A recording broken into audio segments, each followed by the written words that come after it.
Ready? Give me one sec.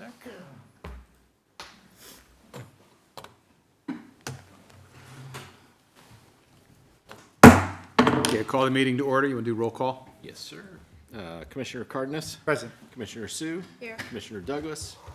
Vice Chair Kirkpatrick. Here. Chair Chuff. Here. Should we do the Pledge of Allegiance? You want to lead us in it? Place your right hand over your heart. Ready, begin. I pledge allegiance to the flag of the United States of America and to the republic for which it stands, one nation, under God, indivisible, with liberty and justice for all. Thank you for that. Approve order of the agenda. I so approve it. Everybody in favor? Aye. Opposed? All right. Blue folder items. Are there any blue folder items? There are none. Okay, that's always good. Public comments on non-agenda items. I'm assuming there is none. Consent calendar, 7A, approval affidavit of posting for the Planning Commission regular meeting of November 18th, 2025, and 7B, approve the minutes for the October 28th, 2025 Planning Commission meeting recommendations. I make a motion that we approve items 7A and 7B. Second. All in favor? Aye. Opposed? Perfect. Okay, excluded consent calendar items, none. Public hearing on items continued from a previous meeting, none. Public hearing, 10A, consideration recommendations that the city council adopt an ordinance entitled An Ordinance of the City of Council of Rolling Hills, amending chapter 7.28. This is for auxiliary dwellings and junior auxiliary dwellings. You want to give us an overview? Yes. Normally, I like to think that the less I speak during a meeting, the better the meeting is going. We want to hear from you. But it looks like tonight I may have the floor, as mine is the only item. And so we are back again with changes to the city's ADU ordinance, and I think few things are more predictable from Sacramento than annual changes to the state ADU law. But before, I'll give just like a brief rundown, but before I do that, I just want to note the reason why we're hearing this item in November rather than January, when the rules take effect is, and you might know this, that the state ADU law has what's known as a poison pill, which is come January 1st, if the city's code doesn't reflect recent legislation, the entire ordinance is nullified. So city loses its ability to impose its specific ADU rolling hills standards, architectural requirements, front yard setbacks, historical protections. And so we're going to do this now to make sure that we're on track, that the city retains what's left of our local authority on this matter. So with that, we have 4 bills that made its way through Sacramento. The first, AB 462, that mostly deals with coastal development permits, but beyond that, there are some changes with the rules on issuing a certificate of occupancy. This is in reaction to the Palisades fire, the Eaton fire. Ordinarily, if you're building an ADU, the city won't grant a certificate of occupancy unless there's already one for the main dwelling. Well, now, if the governor has declared a state of emergency, and the main house has been damaged or destroyed because of that emergency, and you're in the middle of building your ADU, as in, you have the construction permits, you passed all the inspections, you can get your certificate of occupancy for your ADU, even if there's no home on the lot. It's a very narrow exception. Because of that, because it's in reaction to the fires, it was an urgency ordinance, it takes effect immediately. The rest take effect January 1st. AB 1154, this one's pretty straightforward. It deals with junior ADUs, the room conversions that are 500 square feet or less. Now, currently, the city requires that a homeowner live on the property if they build a JADU. Now, there's an exception with this new law. If the JADU has its own bathroom, in that case, the homeowner doesn't have to live on the property at all. They can rent out both the main and the JADU. The second change comes from prohibiting JADUs from being used as short-term rentals on, say, Airbnb. If a homeowner rents out their JADU, it has to be for a longer term. We actually already put in this prohibition on short-term rentals in the city's ordinance, so this new state law won't affect the city's ordinance on that matter. The third is SB 9, which in my opinion was pretty badly named, just because whenever we hear SB 9, we think of the lot splits that allow for 2 duplexes. But it helps maybe the fact that SB 9 doesn't really do much, except it's more of an internal change for staff. After we pass this ordinance, we'll need to send it to the state within 60 days, and we'll be penalized if we don't. And then the last one, and probably the reason why I think in the future, this planning commission will actually may hear more ADU items in its future agendas, is because of SB 543. It makes a number of changes.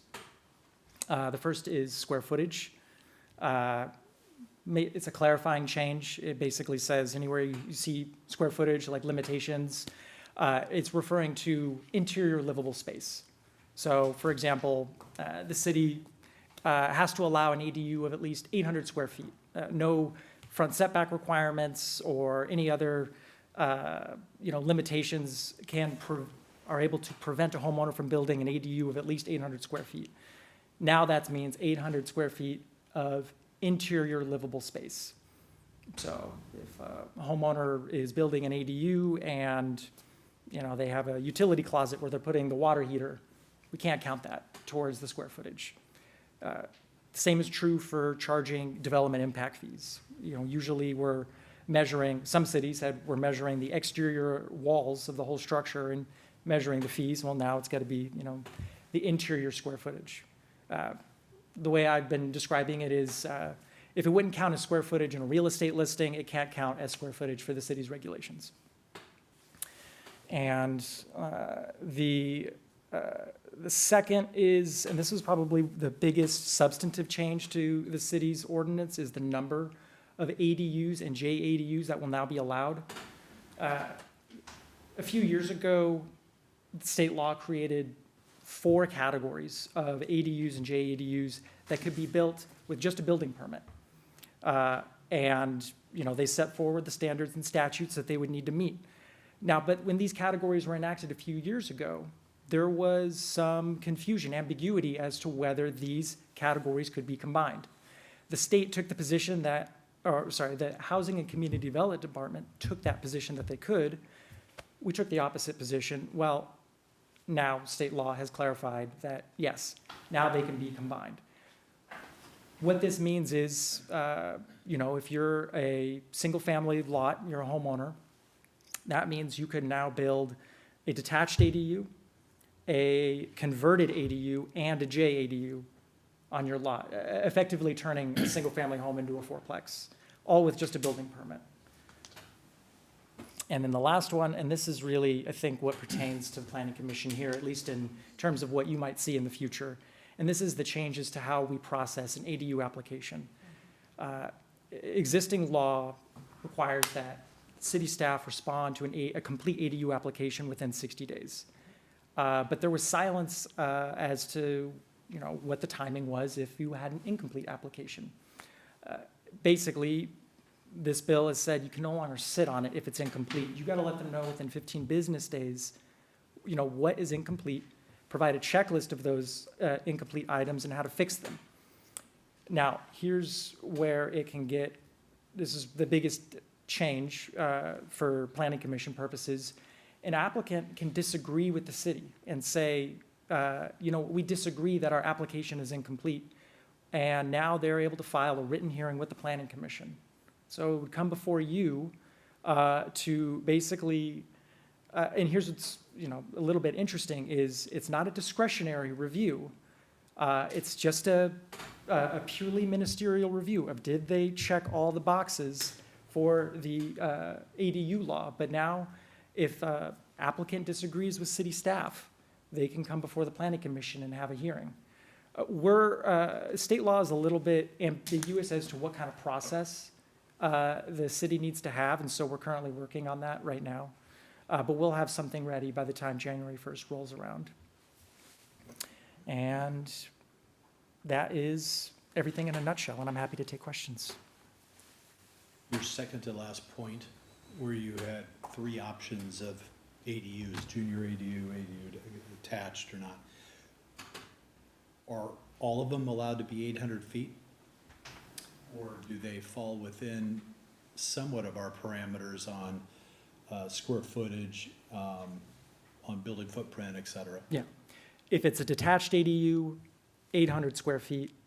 If it's a converted ADU, it's really whatever is the amount of square footage they're converting within the house.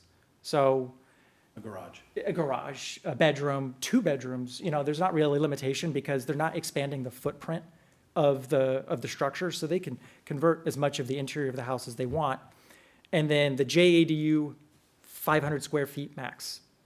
And that's What does that mean, ADU? junior accessory dwelling unit. This is it's like in some ways, a converted ADU and a JADU are somewhat similar. It's just that this JADU has a 500 square foot cap.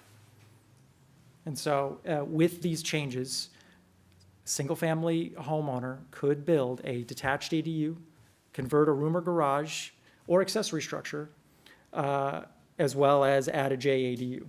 It's up to 3 in addition to the primary dwelling. That's why I said effectively a fourplex. A few cities have already had this on the books because the Housing and Community Development Department has been advising this for several years now. And it hasn't come up much, at least, there hasn't been too many applications for all 3. Typically, you're seeing 1, maybe 2. Obviously, can't predict the future with these things, but let's just say that a few cities have already been allowing these combinations, and it hasn't been too crazy.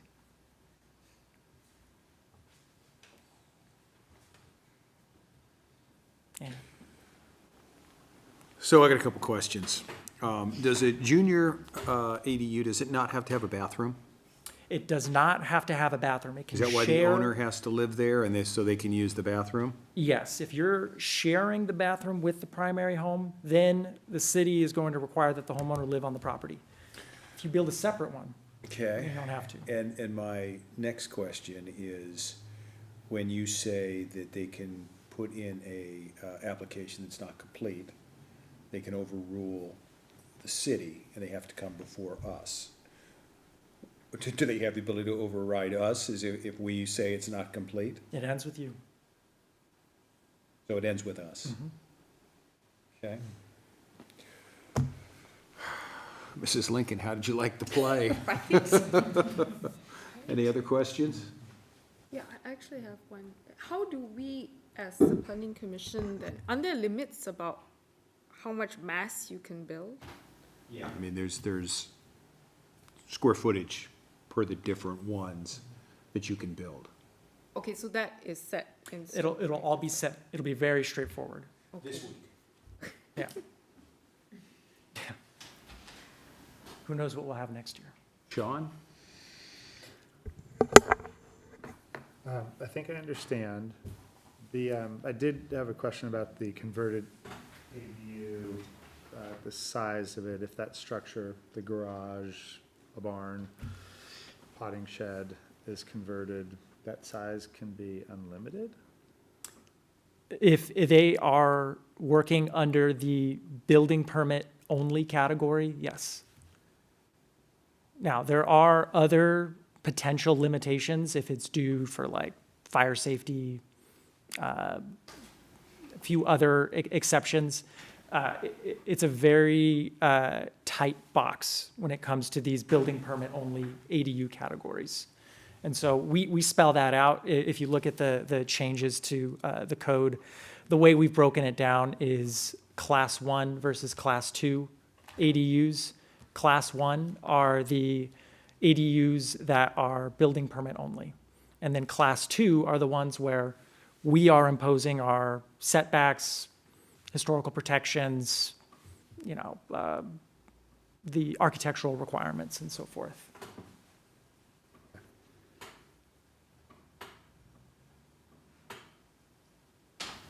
Anything else? Okay, so I'm assuming that I need to open it up to the public and take comment. Okay, so at this point in time, I'm going to open it up to the public. If you'd like to come up and comment on it, please feel free to come up, state your name.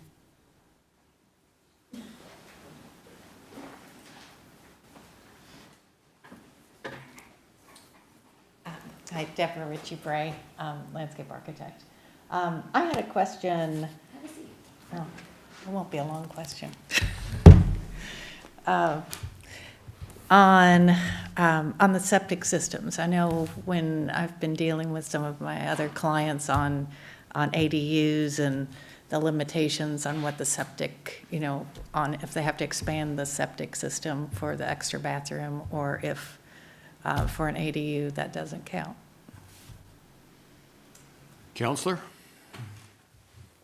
Well, currently, and this will be unchanged by any state legislation this year, if the ADU's connecting to an on-site wastewater treatment system, then I think that all that's required is that you show a percolation test within the last 5 years.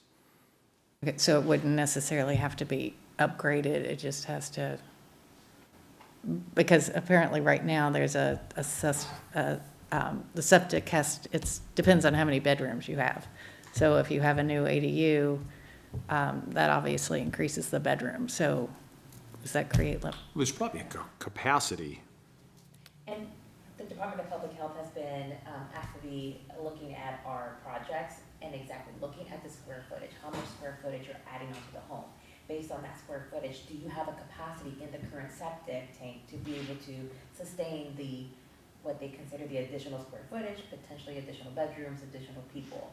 In some cases, it has met the requirements, and the Department of Public Health has been able to issue those permits. However, there have been instances where it's older septic tank that hasn't been looked at, it's just outdated. Maybe it used to be for a smaller home that over time has grown in square footage, but it hasn't been updated or upgraded. Okay. Then Department of Health has not been issuing permits. So as far as it comes to ADUs, I think it goes along the lines of what you have in our, I'm not sure what section it's in the code, but I think they do look at the square footage. You know, look at the water source, like toilets, amount of toilets, sinks, or faucets and No. showers. Based on my experience, there have been some incidents where a project has only been expanded to include, our larger dining room or maybe an office space, but there hasn't been any additional request for toilets or anything. But it sounds like what you're saying is that there's no exemption as part of the ADU law that says that you don't need to expand. It's based on the health department's determination. Yeah. And if you're adding a dining room, you're not adding a bathroom, you're not adding anything that uses a septic, but if you add a bathroom or 2 bathrooms, they're gonna review it. But an ADU would, by definition, have a bathroom. Unless it's a therefore- junior ADU, and then you wouldn't have it, but other than that, They do look at the capacity, and that's where the Department of Public Health has really put some projects on a standstill. Okay. Projects that you have seen over a year ago Right. are still on a standstill. So Mike, look at all the new stuff that's being built up here and the septic systems that they are requiring to be put in. I mean, it's expansive, so. So in some cases, it's just closing a patio, okay, and sadly, closing that patio to that, they could potentially consider that as additional square footage, because you're adding to the current floor plan. okay. Yeah, all Does that this- answer your question? No, you did. All it addresses is that you do have to add to the application, you have to add a percolation test completed the last 5 years, or if it's been recertified within the last 10 years, so it doesn't say anything beyond that on septic. Okay. Yeah, definitely could limit that fourplex, right? on the property. Okay, thank you. Thank you. This is very creative. Hi, good evening. Judith Haynell on Eastfield. So I have a question about the septic stuff, which I can ask you another time because it gets a little bit confusing. But I just wanted to ask, so garages are no longer required?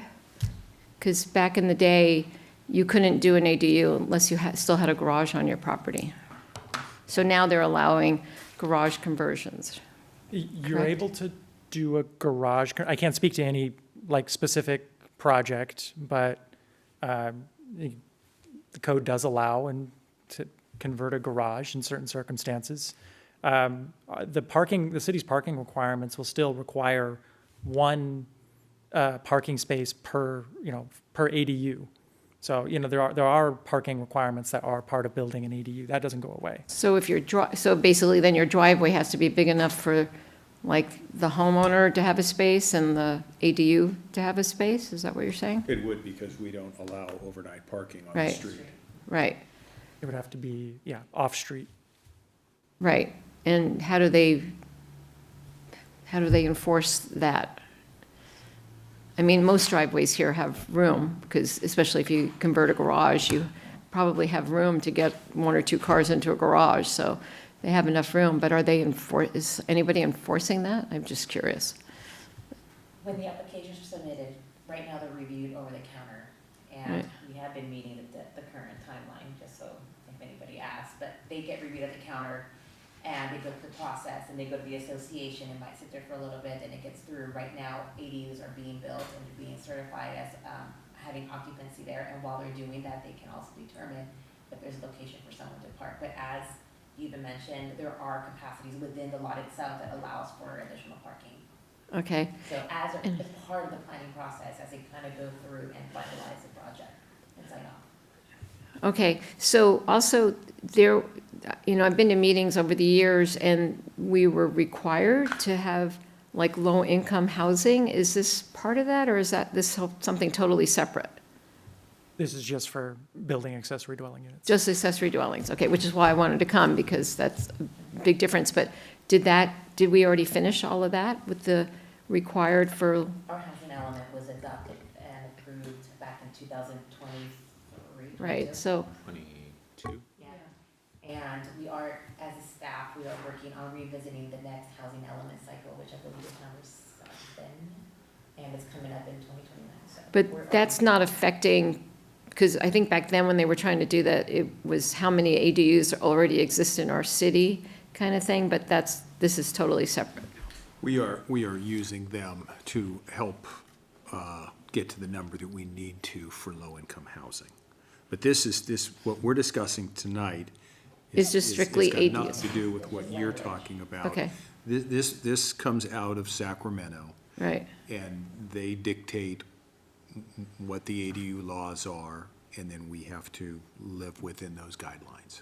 right, okay. So, Just so you know, the language does state that if a garage, carport, or covered parking structure or uncovered parking structure is demolished in conjunction with the construction of an ADU or converted to an ADU, off-street parking spaces are not required to be replaced. So, there you have it. They're not required to be Not replaced. required to be replaced. but So then you don't have to worry about, they can't park on the street, right, Correct. so. okay. But again, most houses here have enough room. It's not that was just a curious question, but, okay, thank you. That's about the septic tank. I'm sorry? I see that's about septic. Yes, because that's a whole nother baby. Thank you.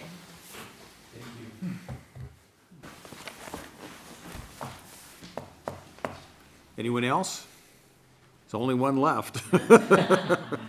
Okay, so I'm gonna close that, and we can talk amongst ourselves. I really don't know that we have a whole lot to talk about. I don't think we do. Okay, so you wanna make a motion? I will make a motion to approve for recommendation to city council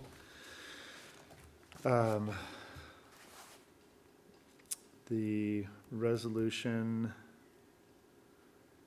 which I'm looking for a title of the resolution, 2025-11. 2025-11.